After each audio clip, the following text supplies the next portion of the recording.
शेतकरी मित्रांनो नमस्कार. ह्या टोमॅटोच्या प्लॉटला फार्मराईजचा वापर प्रत्येक 15 दिवसाला केलेला आहे. फार्मराईज हे रिसर्च बेस्ड सॉईल बायोलॉजीवर काम करणारं हार्मोन आहे.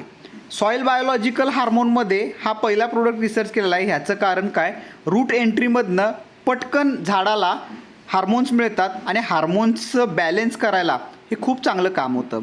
आता रूट एंट्रीमधनं काम करत असताना त्यामध्ये बायोस्टिम्युलंट पण आहेत. आता तुम्ही बघू शकता की बाबा मुळांची वाढ किती झालेली आहे, पण त्याच्या आधी बघा सेटिंग कशा प्रकारे पडलेलं आहे, झाड किती हेल्दी आहे, झाडामध्ये इम्युनिटी किती चांगली वाटते. आता तर मी हे उन्हामध्ये शूटिंग करतोय, पण सॉईल बायोलॉजी डेव्हलप होणे आणि मुळं भरपूर तयार होऊन त्यातनं रूटमधनं एंट्री हार्मोन ज्यावेळेला होते त्यावेळेला पिकाला आपल्याला सर्वात सुंदर रिझल्ट होतात. आणि पिकाची इम्युनिटी चांगली असली की इतर प्रत्येक रोगाबरोबर त्याला फाईट करायची ताकद मिळते. तुम्ही एकदा फार्मराईज वापरून पहा, तुम्हालाही सुंदर रिझल्ट येतील.